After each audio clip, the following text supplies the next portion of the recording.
Hi, this is Rich. I'm working with my brother Dave. We're renovating a large lake house, and we've been working in the kitchen for a while. And just yesterday we installed this farmhouse sink, and today we're going to be putting in this faucet. It's a Delta Ashton Touch2o, and it's a really awesome faucet.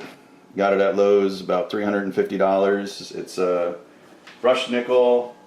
And the great thing about it is, especially with what Dave and I do, we're always have messy hands. So with this one, all you do is you knock into it with your wrist or whatever part of you isn't all full of paint or whatever else, and then the water starts automatically, which is really cool. So we just wanted to show you. There's a lot of parts to a faucet, and we just wanted to show you all the steps so that you can install this yourself and save some money rather than hiring a plumber to come out and do it. Not that we want any plumbers to be out of business, it's just we kind of feel that a way to make money in real estate is just to do as much of the work as you can yourself. This is the Delta Ashton Touch2o, and if you want to get this exact model, we've got a link below.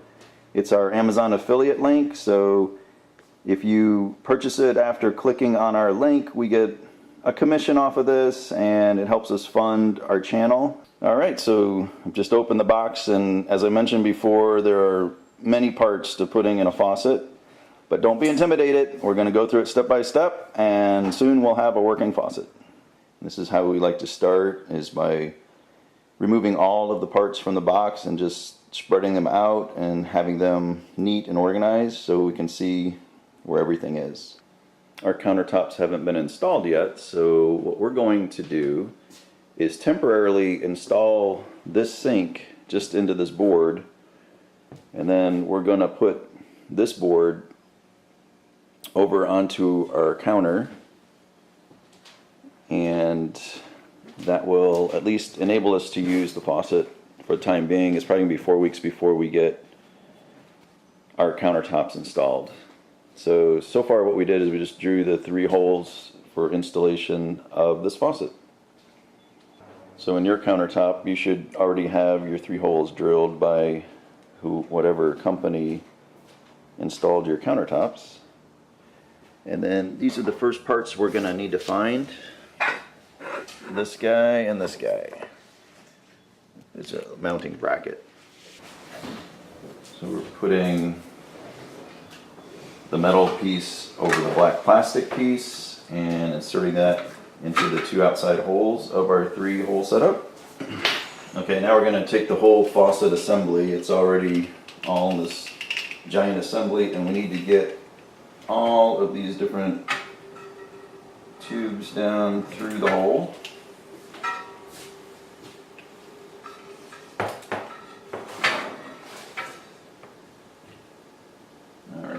And then there is a Delta logo, and there's a light actually right here, and we want to position it so this light is right in the front. Next we need to find these 2 parts. This one is a mounting bracket, and this one is a bolt that's going to hold the mounting bracket in place. Alright, so here's the mounting bracket, and it's got a hole in it, so we're going to put this longest pipe through there, and then you can see there's a little opening in the bracket. As we get up here closer to the top, we got to get all of his little friends in here. They're all going to have to go in here to get tucked out of the way, and then we're sliding that all the way up. And ultimately what we're trying to do is get the threaded area into the middle of the bracket. And right along here at the top of the mounting bracket is a little raised area. And what we want to do is make sure that goes all the way to the top and gets into the hole so that it keeps it quite secure. So now actually that's all freestanding. And then we're going to take the brass nut that came in the packaging, and we're going to thread that up.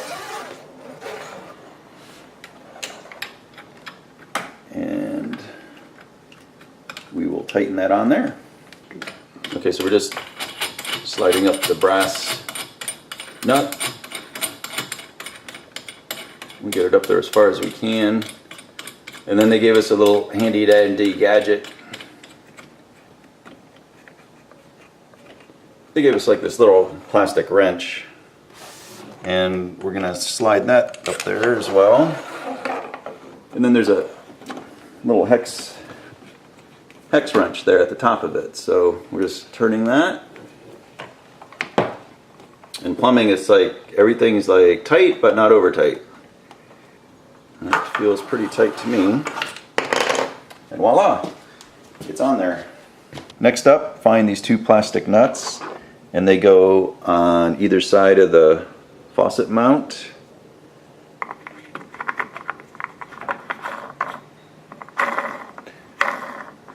Now on the silver cover, there are two raised black plastic pieces. They're really small, but they're going to help lock the faucet in. There's one in the front and there's one in the back. So all we have to do is find those, and then the faucet seats in there nice. And you can see the Delta logo is right there in the front and the lights in the front. So just make sure those are directly in the middle. Alright, now that is attached. This is a 3-hole mount. There was an option of also doing a single hole mount, in which case you don't use this big piece that we installed, and that's the main difference in it. I guess it would just depend on how many holes you have drilled in your countertop.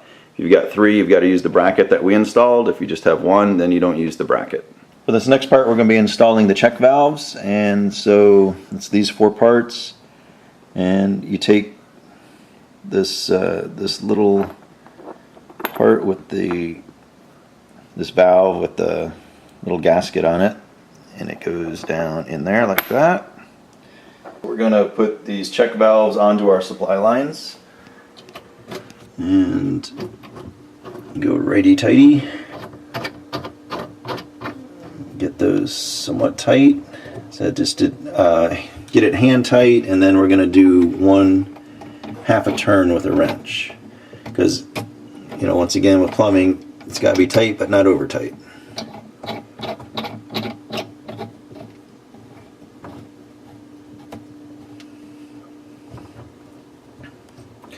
So snug those up. Now that these are just hand tight, we need to go 1 more full turn with the wrench.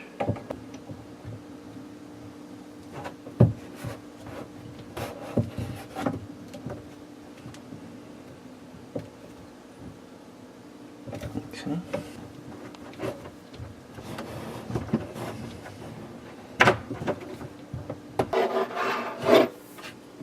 Alright, so this has a blue end on it, which means it's the cold. It'll be for the cold. We're going to hook that to our cold supply. And if this line was really long, we could loop it so it wouldn't kink, but it's going to be fine. Okay, so you can make that hand tight, and then we're going to tighten it 1 additional turn. And so we're going to make sure that one doesn't move, the one that we just tightened.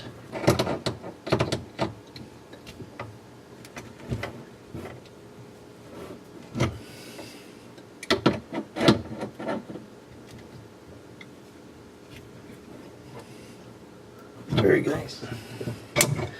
Alright, there's one of them. This is the hot one. It's got the red on it to signify that it's a hot supply.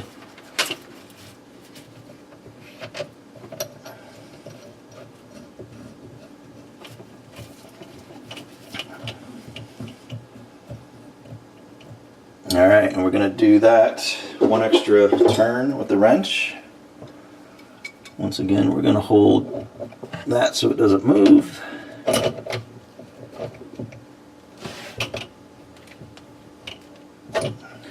There's half.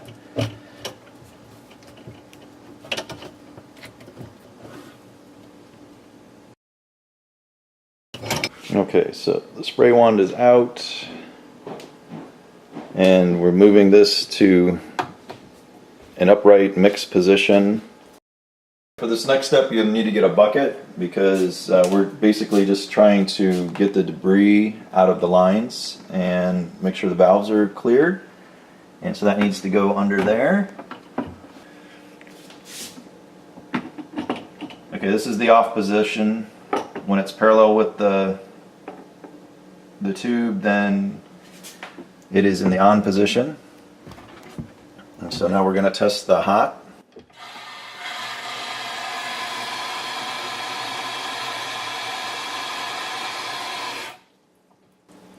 Just enough water to make sure all the debris is out. We can turn that one back off, and then we'll turn the cold on.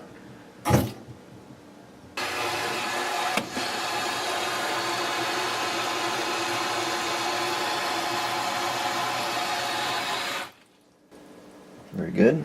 We can shut that one back off. Now we need to just dry this tube off with a soft cloth. Alright, this next part is very critical. We're making a connection, a water connection, and so we don't want to get any of this wrong because we could have a flood. So these are the parts involved next. This is a little motor, this is a weight, and these are two connectors. Alright, so you have to take the motor, and we're going to take the only tube that's still available, and we'll put that down in there. It's from the base of the faucet, and it's kind of a tight fit. We're going to take this clip, so we're going to put it right on there. It snaps right into place, and that's how it should look. In our instruction manual, there's like a little cap that's over this piece, but for some reason ours doesn't have it. So yours might have a little white cap or some color cap right here that you just take off. All it was doing was trying to protect the end of this.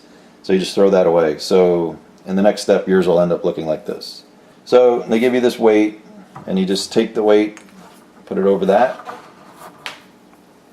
Alright, now take this part with the white tip, and it hooks into the bottom.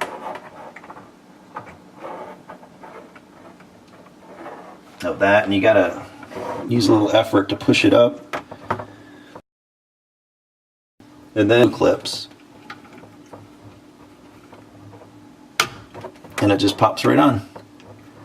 Now that is all connected, and they want us to do a little test where we just kind of pull down where the weight is, and if that disconnected, then it would mean that we don't have something right, but it seems like everything's good.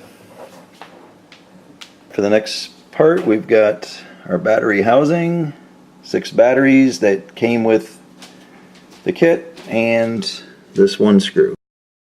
Alright, now we're looking for this green wire. It's got a hook on the end of it, and that is going up here to the very top, and it's hooking on this piece.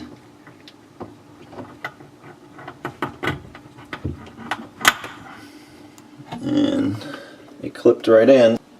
This next part is just a little bit tricky. We're taking this black wire, and there's a little area up here that we need to get this wire through.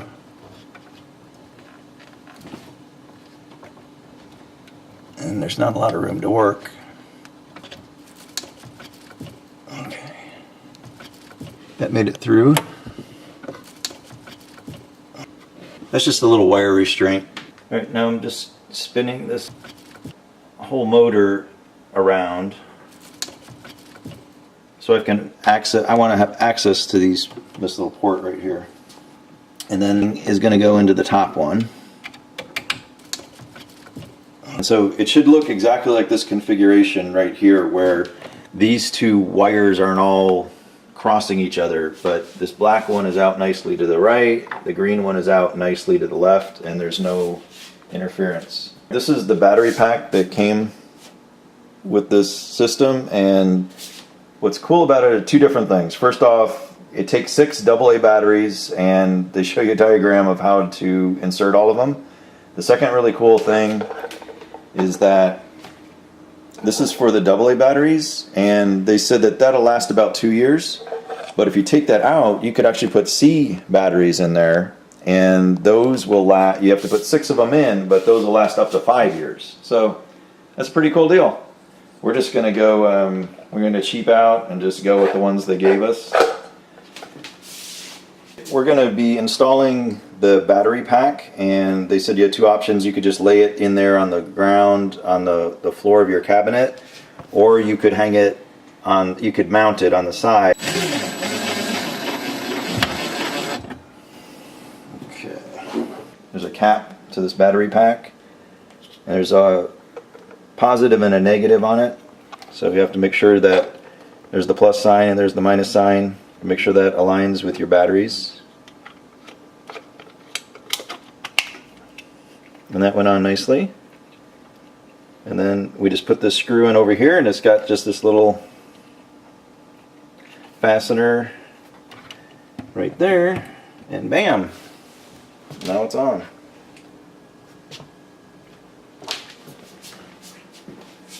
The awesome feature about this, obviously, is that you can just touch it and it'll activate. So see our little light that we put on a long time ago is now on, and now it's off. So on, off. So that's working. That's good news. Now we're going to test our water. I mean, obviously we don't have our farmhouse sink installed at this moment, and also down here we don't even have our drain hooked up. But what we wanted to do is just show you how everything works without being blocked by our sink, because our sink is massive, and once it's there you wouldn't be able to see the inner workings. Okay, so I'm putting a bucket in to catch the water because we don't have our drain hooked up yet. I'm going to turn our valves on.